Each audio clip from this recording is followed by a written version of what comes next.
কথা ছিল আন্দোলন থামলে ঢাকা থেকে ফিরে মেয়েকে কিনে দেবেন নতুন বোরকা, কিন্তু পরদিন বাবা না আসলেও মেয়ের কাছে আসে তার মৃত্যুর খবর।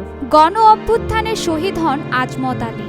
এখন পরিবারের একমাত্র উপার্জনকারীকে হারিয়ে ও সরকারি কোনো অনুদান না পাওয়ায় ৩ সন্তান নিয়ে মানবেতর জীবনযাপন করছেন শহীদ আজমত আলীর স্ত্রী রবিরুন বেগম। আজমত আলী শহীদ টাইম ছিল গিয়া তাই ওখানে তাই ফ্যামিলির অবস্থা খুবই খারাপ, তাই ফ্যামিলির কোনো চলাচল মানুষ নাই। শেখ হাসিনার পতনের দাবিতে গণ আন্দোলনে গত ৫ আগস্ট যাত্রাবাড়ি এলাকায় পুলিশের গুলিতে শহীদ হন হবিগঞ্জের নবীগঞ্জ পৌর এলাকার হরিপুর গ্রামের আজমত আলী। জীবিকার তাগিদে ৫ বছর আগে ঢাকায় চলে আসেন আজমত আলী। আমার স্বামী শহীদ আজমত আলী আর জুলাই আগস্টে ৫ তারিখ উনি ছাত্র আন্দোলনে ঢাকা যাত্রাবাড়ি মারা গেছেন, নিহত হয়েছেন। এখন খুব আমি আমার ৩টা সন্তান নিয়ে ২ ছেলে ১ মেয়ে নিয়ে খুব অসহায় আমি আছি।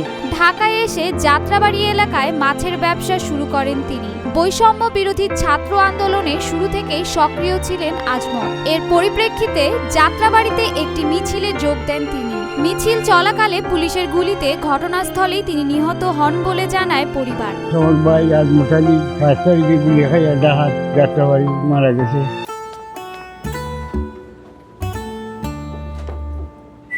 এই ঈদে জুয়েলারি ক্লোদিং এ বিকাশ পেমেন্টে ডিসকাউন্ট। আজমত আলীর মৃত্যুতে পরিবারে নেমে আসে শোকের ছায়া। একমাত্র উপার্জনকারী আজমতের মৃত্যুতে সংসারের খরচ চালানো কঠিন হয়ে পড়েছে রবিরুনের পক্ষে। ৩ সন্তান নিয়ে কোনোভাবে জীবন পার করছেন তিনি।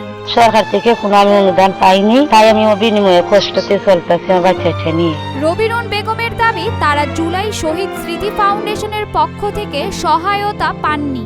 ফলে নাবালক ৩ সন্তান নিয়ে অতি কষ্টে ও অনিশ্চয়তার মধ্যে জীবন পার করছেন তারা। আর সরকার থেকে যদি কোনো অনুদান আমাকে দিত তাহলে আমি আমার বাচ্চাটা নিয়ে ভালোভাবে দিনটা কাটাইতাম। মৃত্যুর আগের দিন মেয়ে নাহিদা আক্তারের সাথে মুঠোফোনে কথা হয়েছিল আজমত আলী। মেয়ের নিষেধ সত্ত্বেও মিছিলে যোগ দিয়েছিলেন তিনি। আন্দোলন শেষ হলে মেয়ের জন্য নতুন বোরকা আনার কথা ছিল বাবার, কিন্তু সেই কথা আর রাখা হয়নি আজমতের। মারা যাওয়ার আগের দিন বলছে যে একটা বোরকা বলতে যাচ্ছেন আন্দোলনটা শেষ অবধি, তারপর আমি তৈরি।